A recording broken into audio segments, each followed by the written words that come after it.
Hello friends, my name is Professor Swapnil Vijay Dhande. My subject is Secretarial Practice. This subject, chapter number 4, Secretary, discuss the last few lectures. What is secretary? Origin of secretary, importance of secretary, types of secretary, etc.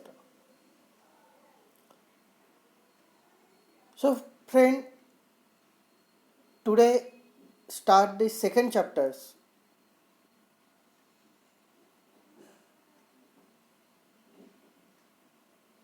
Is joint stock company.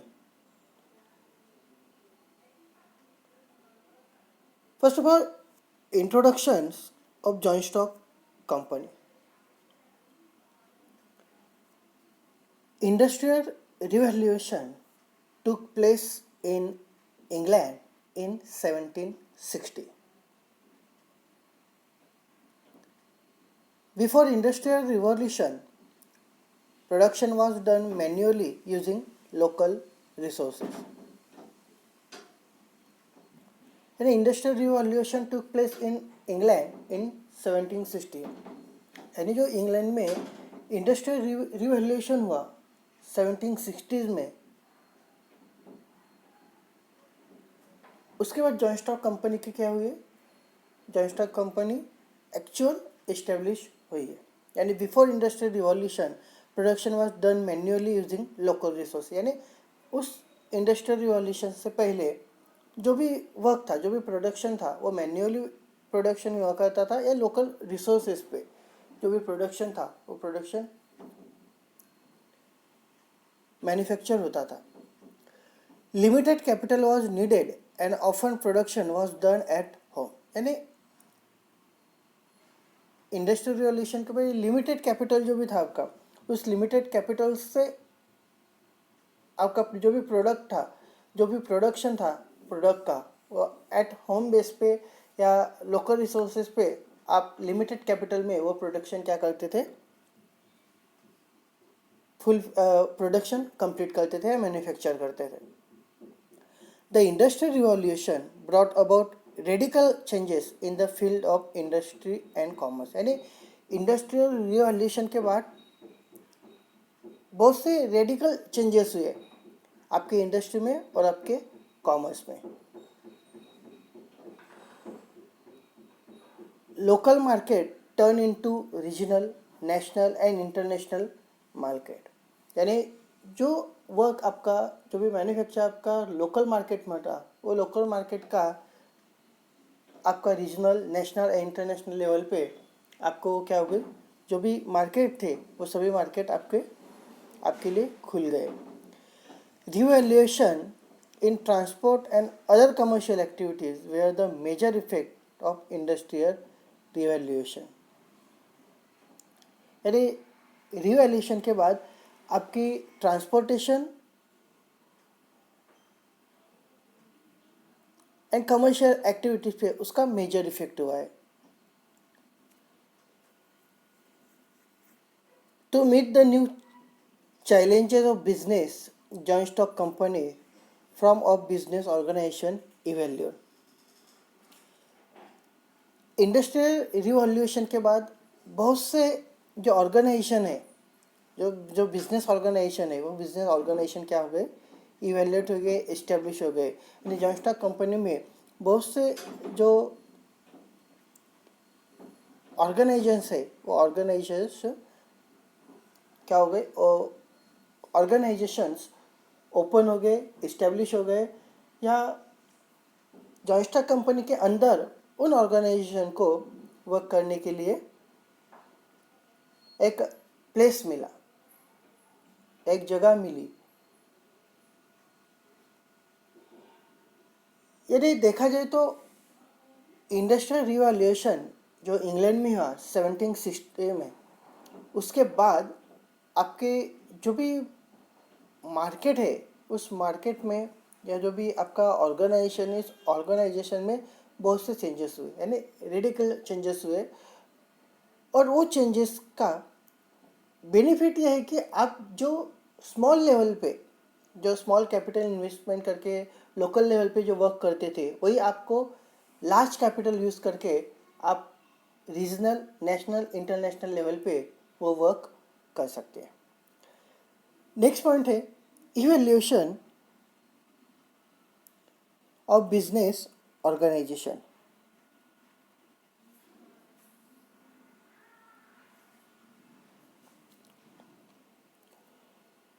In view of above given development, the sole trading concern, joint stock, joint Hindu family, business and partnership firm provide indicate to face the challenges processed by changing need of commerce and industries.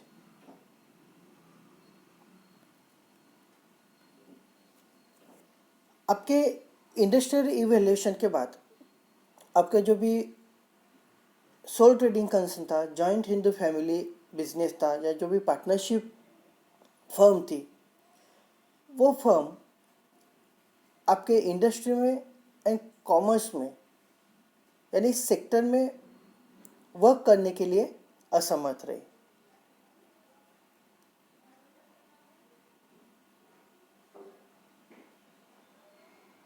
इसलिए जो भी आपके challenges थे, अलग अलग new policies थी, challenges थे, उसके एक्सेप्ट करते हुए इस जॉइंट स्टॉक कंपनी का क्या हुआ है, जॉइंट स्टॉक कंपनी एस्टेब्लिश हुई है। तो एक्चुअल आपके इवैल्यूएशन ऑफ बिजनेस ऑर्गेनाइजेशन में आपका सोल ट्रेडिंग कंसर्न है, जॉइंट हिंदू फैमिली है, देन पार्टनरशिप फर्म है, कोऑपरेटिव सोसाइटीज है, and then last actual joint stock company है। स्टेप बाय स्टेप सभी की हम इंफॉर्मेशन डिस्कस करेंगे। First is sole trading concern. A sole trading concern is a form of business organization.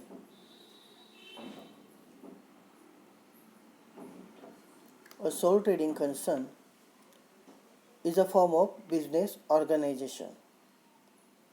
It is owned, managed and controlled by one person. यानी इसका owner भी, manager भी और controller भी क्या होता है, एक ही पर्सन होता है। It is called as one man business.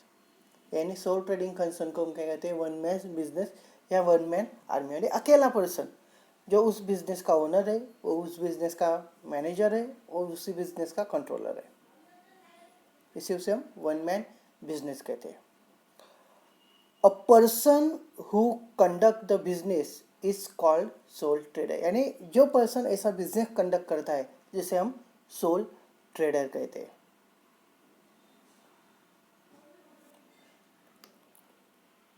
Then इसके बाद फीचर्स दिए हुए में सोल ट्रेडिंग कंसर्न के फीचर्स दिए हैं, वन बाय वन फीचर्स देखते हैं। First is there is no separate law और act governing sole trading concern.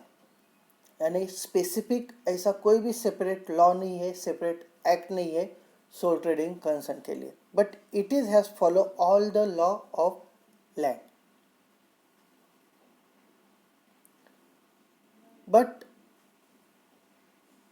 इस फर्म को, इस सोल ट्रेडर को जो भी लॉ ऑफ लैंड है वो लॉ ऑफ लैंड फॉलो करने पड़ते हैं। सेकेंड फीचर्स है sole trading concern has only one owner. Sole trading concern में ओनली एक ही पर्सन ओनर होता है, यानी जो हमने उसके इंफॉर्मेशन इंट्रोडक्शन में देखा, वही पर्सन ओनर है, वही पर्सन मैनेजर है, वही पर्सन कंट्रोलर है, जिसे हम वन मैन बिजनेस कहते हैं। यानी sole trading concern has only one owner. इस फर्म के लिए एक ही ओनर रहता है। Capital contributed by sole trader is very small. यानी स्मॉल ट्रेडर का कैपिटल कंट्रीब्यूशन वेरी स्मॉल होता है। अकेला पर्सन होने की वजह से वो अपने हिसाब से जितना भी कैपिटल हो सके उतना कैपिटल क्या करता है, इन्वेस्ट करता है। बट अकेला पर्सन है इसलिए वो कैपिटल के क्या होता है, स्मॉल कैपिटल होता है। There is no division of profit और loss as there is a single owner.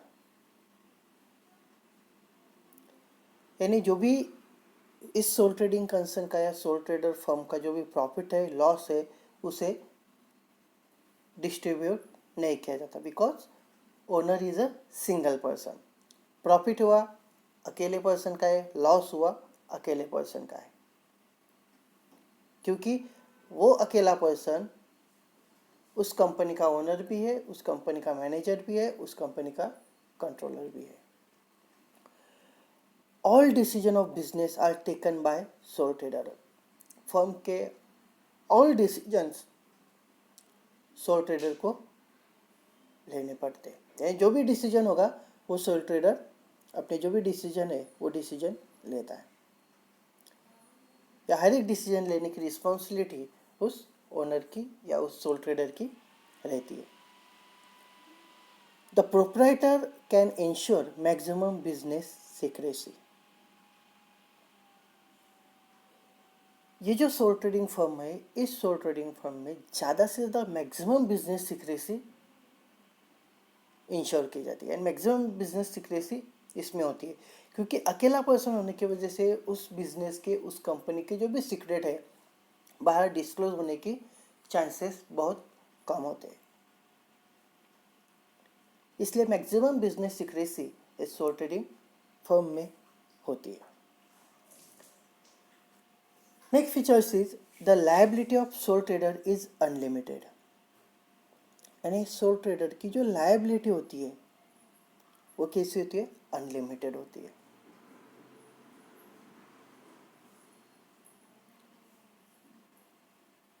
Then features है this business does not enjoy a separate legal status. यानी इस बिजनेस को सेपरेट लीगल स्टेटस नहीं रहता, क्योंकि उसके लिए कोई सेपरेट लॉ एक्ट ही नहीं है रजिस्ट्रेशन के लिए, इसलिए उस बिजनेस को ऐसा सेपरेट लीगल स्टेटस नहीं रहता। एंड लास्ट फीचर्स है sole trading concern is not suitable for large scale business operation. यानी ये जो सोल ट्रेडिंग फर्म है, कंसर्न है, ये लार्ज स्केल बिजनेस ऑर्गेनाइजेशन के ऑपरेशन के लिए सुटेबल नहीं है। स्मॉल बिजनेस के लिए सोल ट्रेडिंग कंसर्न सुटेबल रहता है। यह है फर्स्ट सोल ट्रेडिंग कंसर्न और उसके फीचर्स हमने देखे। Second is joint Hindu family business.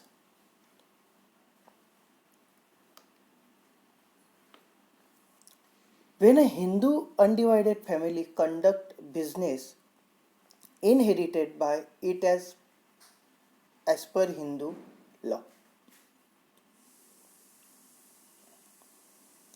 When a Hindu undivided family conducted business inherited by it as per Hindu law, it's called a joint Hindu family business.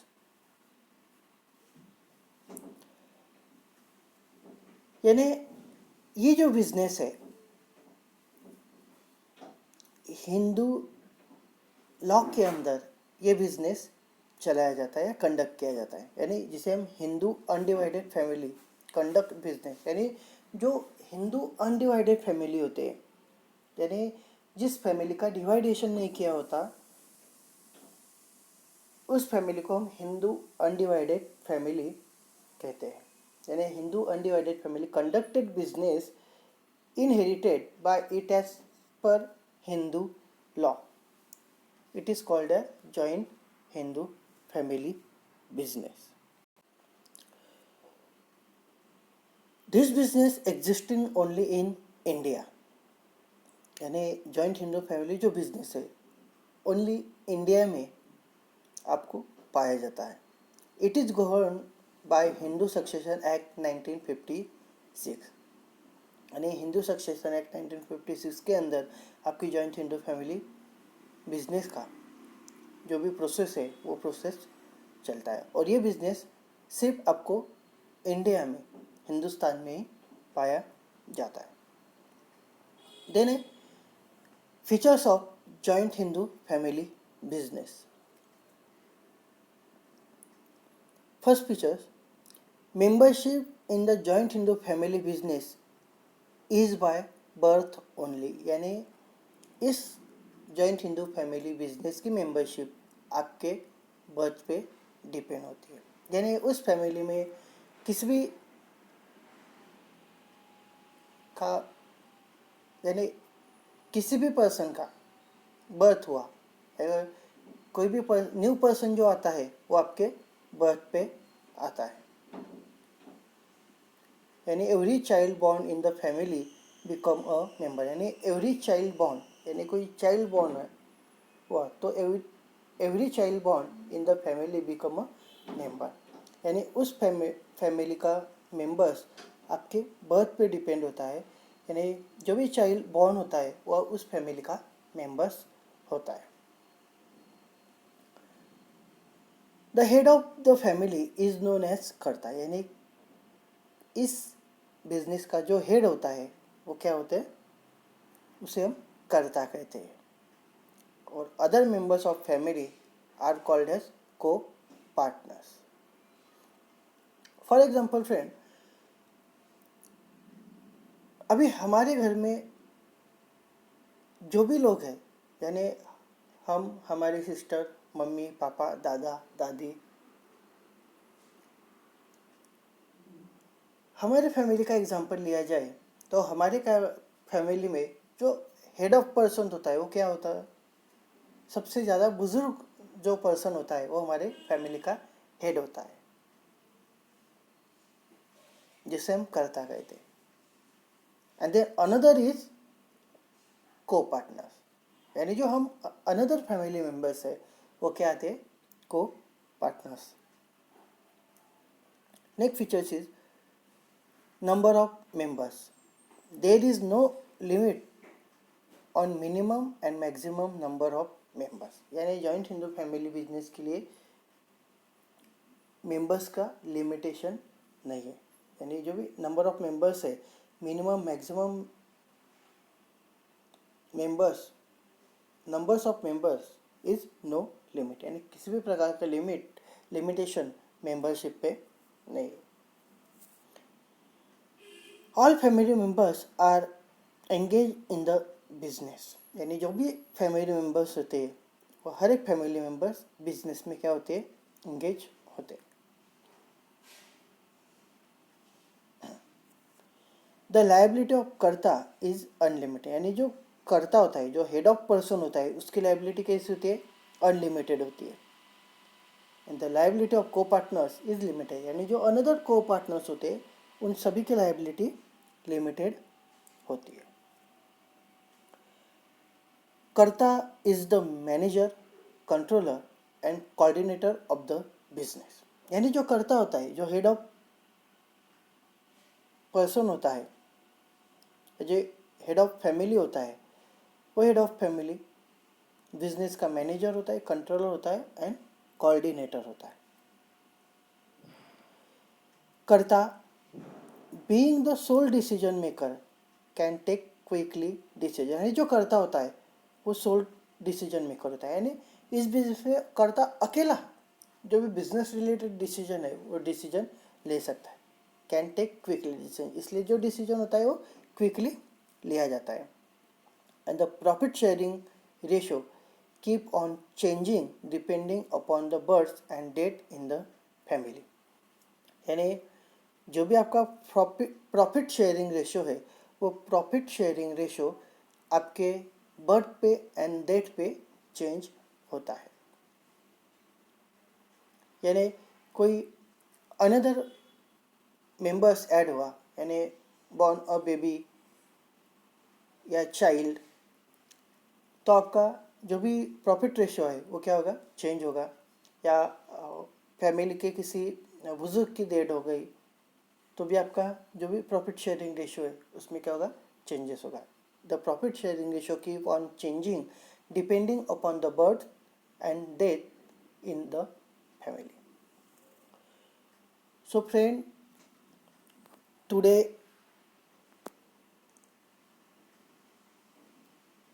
discuss the chapter number 2 जो हमने आज start किया, introduction of joint stock company, evaluation of business organisation,